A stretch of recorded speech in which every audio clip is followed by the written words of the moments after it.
Même si on avait les meilleures relations avec le Niger, on aurait toujours refusé ce chargement-là. Pourquoi? Expliquez-nous, détaillez-nous. Très bien. Le contrat stipule. Ce que le Bénin ne sait pas, c'est qu'aujourd'hui, avec les satellites, on peut compter même le nombre de soldats dans un camp militaire. Et le Niger, dirigé par des militaires, est assez sérieux pour ne pas dire des mensonges. J'ai dit que base militaire étrangère, il n'y en a pas parce que les gens, les Béninois même, qui ne savent rien de ce que c'est que l'armée, se permettent de dire qu'il y a des bases militaires, il y a des bases militaires françaises, américaines. J'ai déjà démenti que ce n'est pas vrai. J'ai dit qu'en tant que militaire à la retraite, en tant que général, j'ai bien précisé que j'ai passé dans les forces armées 35 ans, 1 mois, 14 jours. Donc je sais ce qui se passe dans notre armée.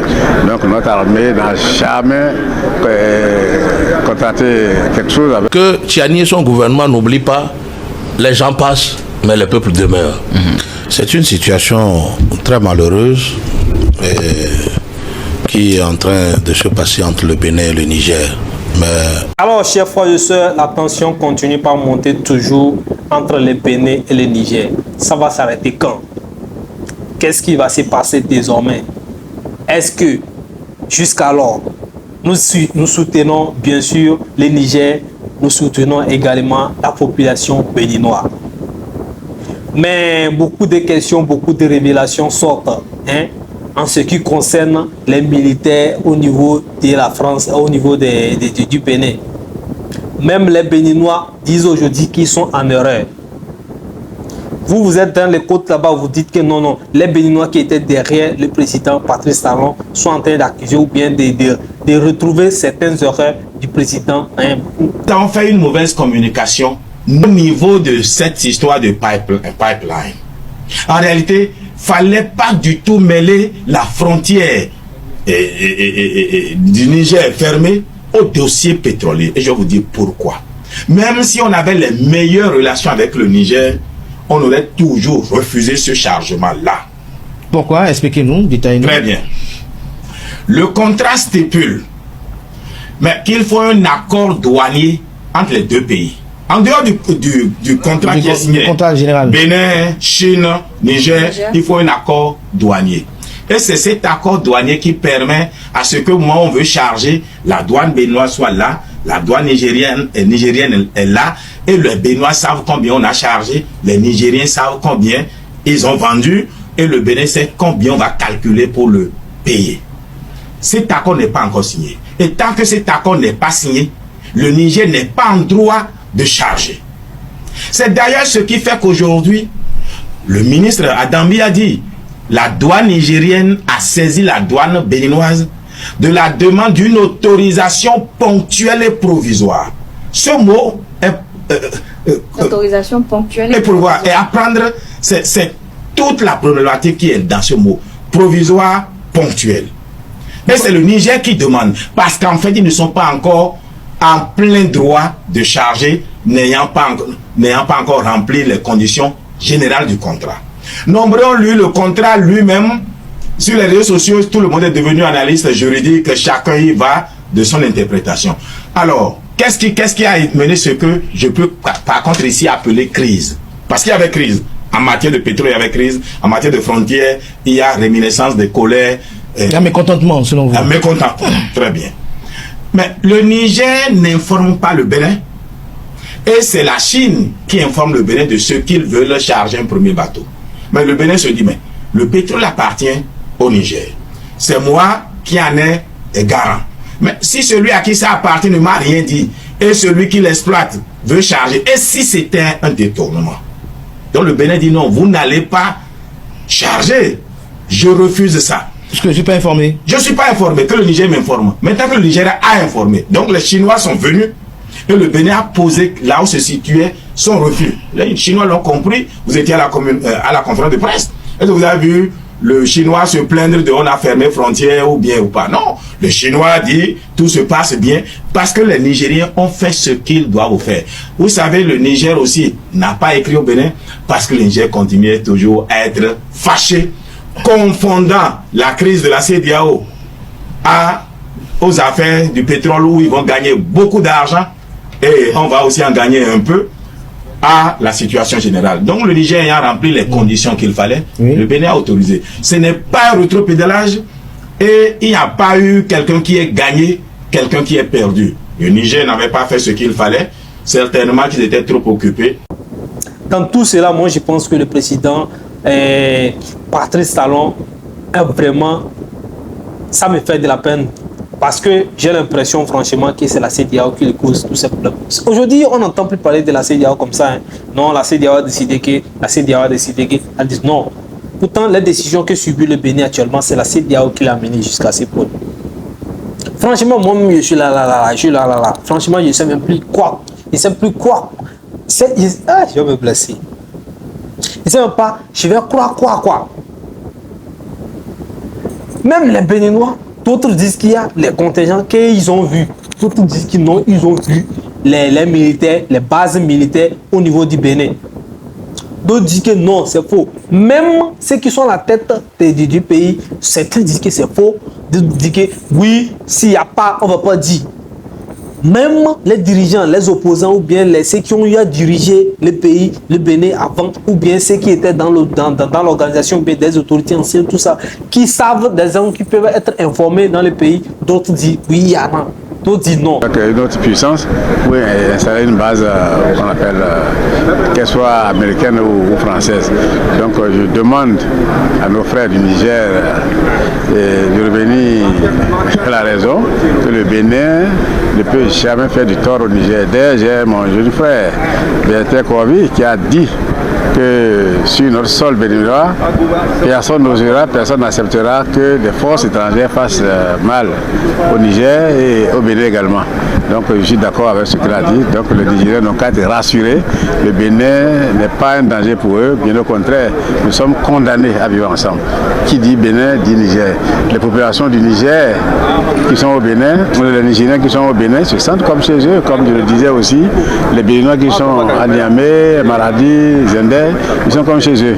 Donc, Maintenant, le marché que le Bénin fait au Niger, ou bien tu ouvres tes frontières pour que mes Français et mes terroristes t'envahissent, ou bien nous on coupe le pipeline. Si tu étais Tiani, soucieux de la sécurité de ton pays et de ton peuple, ça ne se discute pas. Coupe le pipeline comme tu veux. Tu peux l'exploser comme tes amis l'ont explosé dans les eaux de la Baltique. Fais-le si tu veux, si c'est ça qui t'intéresse. Mais la sécurité du Niger et des Nigériens n'est pas négociable. Vous avez mis tout un chapelet de camps militaires français. Tout le monde a vu leur équipement débarquer à Cotonou. On a vu. C'est pas une vision. Ne me demande pas si les Nigériens qui a raison. Quand on débarquait les armes à Cotonou, tout le monde a vu. C'était des frégates de guerre françaises. Les armes ont traversé combien? 600 km pour aller jusqu'à Kandi. On les a vus. J'espère quand même que le Niger a des agents de renseignement dans tous ces pays et il sait exactement combien de camions sont passés, combien de canons. On ne te parle pas des munitions, des obus qui sont dans des conteneurs qui défilaient sans arrêt. Oui, mais c'est ainsi qu'on en parlait aussi de soldats français qui seraient allés au nord du Togo, ce qui s'est révélé totalement faux. Faites très attention.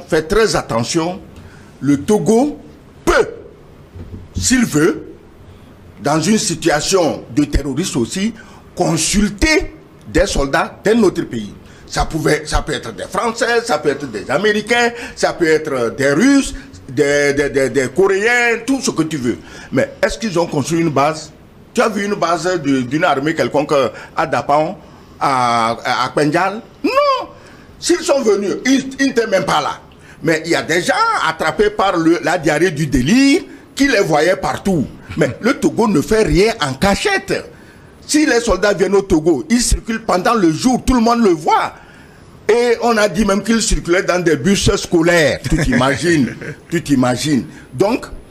Mais pourquoi ne pas trouver... Maintenant, les Nigériens là, ils s'en foutent. C'est qu'ils se disent qu'ils ont la preuve qu'il y a des militaires là-bas. Et ils ne peuvent pas se permettre d'ouvrir les frontières pour que ces militaires-là entrent en désordre et autres. Ça, là-bas, c'est compréhensible. Si toute la population nigérienne dit non, il y a des militaires au niveau du Bénin. Moi, je peux être d'accord, je peux les comprendre. Je peux les comprendre. Pourquoi? Parce qu'ils font confiance à leur gouvernement. Même s'ils ne sont pas venus au Bénin pour voir. Si leur gouvernement, la CNSP dit, il y a des militaires là-bas, mes chers frères, je sais, compatriotes, il y a les militaires français là-bas qui vont vouloir nous attaquer ou bien tout ça là. Et ils ont intérêt à croire. Ils ont soutien leur gouvernement, c'est tout. Je reviens sur quelques éléments. Qu'est-ce que le Bénin a fait que le Nigeria n'a pas fait ou que les pays de la CEDEAO n'ont pas fait en son temps sur la situation du Niger dès la prise du pouvoir par la force du régime de Tiani. Même si le Togo est devenu l'opportuniste de cette situation, je pense quand même que si le Togo avait une frontière directe avec le Niger, il ne pourrait pas le faire. D'autant plus que le Togo tient à ce qu'on respecte l'ordre constitutionnel et qu'il n'y ait pas de coup d'État. Le Bénin n'a fait que respecter le mot d'ordre de l'ensemble. Et à un moment donné, il a dit, le président Talon, que voilà, il y a un temps pour condamner, et il y a un temps pour prendre acte et passer, faire passer la chose et que voilà, prendre en compte d'abord l'existence de l'autorité, des nouvelles autorités nigériennes et travailler avec elles pour que voilà, les deux peuples ou les peuples de la CEDEAO puissent vivre en harmonie. Je suis en train de voir, je dis toujours une chose, les personnes passent, mais les peuples demeurent et demeureront toujours. Un jour, il n'y aura plus le général Tiani, il n'y aura plus le président Talon. Mais le Niger et le Bénin existeront toujours. C'est vrai que dans l'existence des humains, il y a parfois des clivages, des incompréhensions. Mais un homme d'État doit pouvoir alors passer parfois. Mais je pense que le général Tiani et son équipe alors dirigent, alors ou traitent, ou voilà, ou élaborent sur certains sujets avec émotion. Et cela est contraire à la gouvernance, à l'autorité de l'État. Le Niger ne peut pas permettre à ce que ce soit des entreprises qui informent, des entreprises chinoises qui informent l'autorité béninoise de l'arrivée des officiels nigériennes pour venir alors officialiser je ne sais pas le pipeline et en même temps voilà l'évacuation ou la mise de ce pétrole là dans les tankers. Ce n'est pas bon. On sait comment alors les États communiquent entre eux. C'est vrai, si par le passé récent il y a eu une position de Patrice Talon et de son gouvernement envers le Niger, cela a passé. Une faute avouée est à moitié pardonnée. Il n'a pas caché. Il a plaidé même pour... Ils ont confiance au président Abdourahmane Tiani, ils ont confiance à leurs dirigeants. Maintenant, c'est les Béninois qui se contredisent eux-mêmes. Entre eux, c'est ça, moi je ne comprends pas. D'autant qu'ils ont mis ce bas, non, qui s'entraînent parce qu'il a dit que non, on l'a montré les preuves, il croit, tout ça là. Et même d'autres disent que non, les règles que le président Patrice Talon a fait, c'est de fermer les frontières. Non, c'est d'abord faire. D'autres disent que c'est de fermer la frontière avec la CEDEAO d'abord. Mais ça, c'est passé. D'autres estiment également encore que ce qui est grave, même si on a fermé les frontières, le président Patrice Talon ne devait même pas aller vers les pétroles, vers les pipelines du pétrole, tout ça là, fermer. Ça. Le président Patrice Talon ne devait même pas aller vers là-bas. Il ne devait même pas oser mettre son pied ou bien oser parler ou bien dire quelque chose là-dessus. D'autres également estiment que non, s'ils ont arrêté 3 officiers ou bien 3 contingents ou bien 3 personnes ou 3 civils ou bien 3 citoyens nigériens au niveau du Bénin, c'est pour éviter une catastrophe. Je vous explique. Parce que si quelque chose les arrivait là-bas, c'est le Bénin qu'on allait accuser. Que peut-être que c'est un complot que le gouvernement du Bénin a vite remarqué que non, le fait qu'ils viennent, tout ça là, ça va. Peut-être qu'ils vont envoyer les gens pour que quelque chose les envoie, quelque chose les arrive et puis bon, ils vont dire que le Bénin. Bon, moi je ne crois pas trop à ça. Franchement, je suis désolé, mais je ne crois pas trop à ce que Kaovi dit là. Je ne crois pas trop à ça. Non, parce que si les gens là ne peuvent pas envoyer les gouvernements du Niger ne peuvent pas envoyer ces gens pour venir se faire kamikaze ou bien faire chose pour et pour accuser le Bénin. Pourquoi envoyer ces officiers pour que quelque chose les arrive, pour que voilà, la CEDEAO puisse évoluer.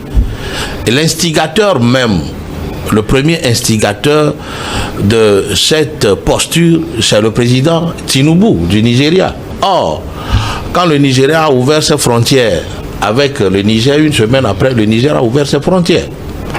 Aujourd'hui, je pense que le Bénin, avec toute humilité, a voulu reprendre alors je ne sais pas, a voulu reprendre sa coopération avec le Niger.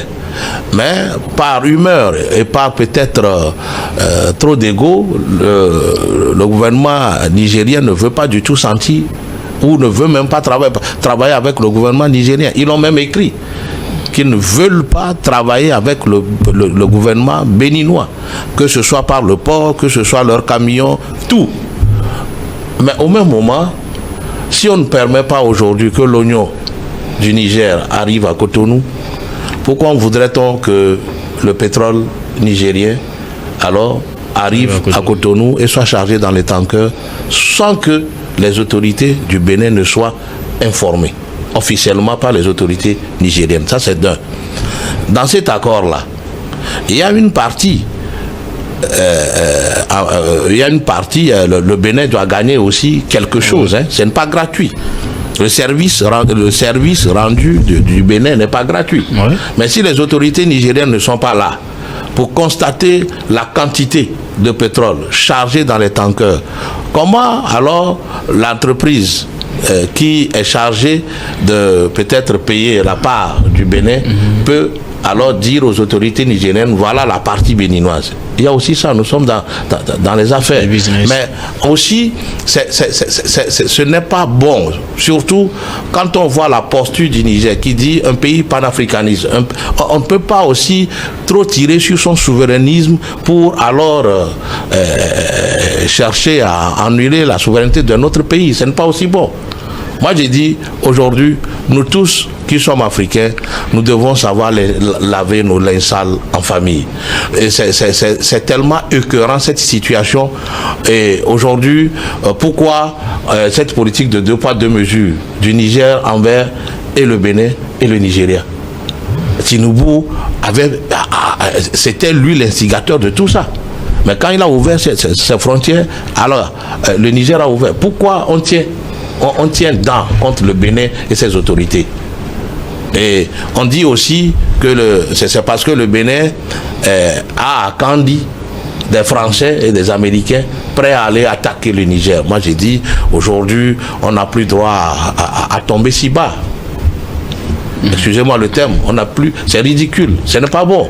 Soit on collabore, soit on ne collabore pas. Ça, c'est des rumeurs. C'est ce qui se dit. C'est des rumeurs, on ne va pas les attribuer quand même c'est ce qui se dit. Aux officiels. Ce n'est pas du tout bon. Ce n'est pas du tout bon. Vivement que les autorités nigériennes mettent de l'eau dans leur vin et qu'ils se parlent. Hein. Qu'ils parlent avec les autorités béninoises, soit, comme vous l'avez dit, pour finir votre introduction, soit ils disent non, on ne veut plus de vous, et à eux de chercher par où passer leur pétrole. Et ça n'est fini. Ils accusent l'autre. Je ne vois pas pourquoi le Niger va faire ça. Pourquoi non. Moi, je pense plutôt que c'est pour un bon but. Peut-être qu'ils n'ont pas respecté les règlements, ils n'ont pas respecté les droits douaniers ou bien tout ça. Ils ont franchi les choses sans poser les questions, mais sans respecter les règles. Ça, j'y comprends. Mais dire qu'ils sont venus sans respecter ou bien sans, c'est juste pour d'un complot ou bien pour causer des problèmes, tout ça là, c'est pas du tout normal. Moi, je ne crois pas. Parce que, mais lorsque les Nigériens disent que non, c'est parce qu'on ne veut pas qu'on contrôle notre pétrole, moi je pense qu'ils ont raison également. Ils ont raison, ils ont le droit de savoir combien. Parce qu'ils ont eu 400 millions, ça circule tout ça là. Ils ont eu encore avance 400 millions. Mais ils doivent surveiller la quantité des marchandises que vous prenez. Ou bien, maintenant, ce que vous prenez là, si ça atteint, le jour que ça atteint 400 millions là, si vous ne donnez plus, on arrête. Maintenant, si vous arrêtez les gens là, qui viennent surveiller, en quelque sorte, ça va nous faire penser que non, les Bénin, je ne dis pas que les Bénin complices, mais les Bénin complices avec ceux qui veulent détruire, en tout cas, qui veulent nuire à l'économie ou bien le développement du Niger. Je ne sais pas si vous comprenez. Parce que si on ne veut pas que les Bénin le Niger contrôle son pétrole, ça veut dire que vous ne voulez pas qu'il gagne. Non, je comprends quand les Béninois disent que, ou bien le gouvernement du Bénin dit non, qu'ils doivent respecter la douane ou bien les choses, les règlements avant de traverser ou bien venir, ça c'est normal. Mais vu la tension des choses déjà, lorsque vous faites des actions comme ça, des actes comme ça, ça fait penser à autre chose. Ça fait penser à des choses autrement. Donc je vais demander au président Abdraman Tiani encore une fois de mettre l'eau dans son bain et de discuter avec son confrère, son petit frère, Patrice Talon. Même s'ils sont des présidents, Patrice Talon est le petit frère d'Abdraman Tiani.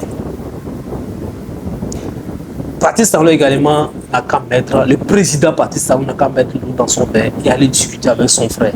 Ces peuples sont condamnés à vivre éternellement, c'est-à-dire naturellement, après jamais. Donc, ce que nous faisons là, les gouvernements passent, mais les peuples restent. Les gouvernements passent, mais les peuples restent. Chaque fois, je ne peux pas trop parler, je ne vais pas trop monopoliser la parole. Je vous laisse donner votre avis dans les commentaires. Et la suite, on le saura. Donc, restez branchés, d'ici la portée ou bien que Dieu vous bénisse.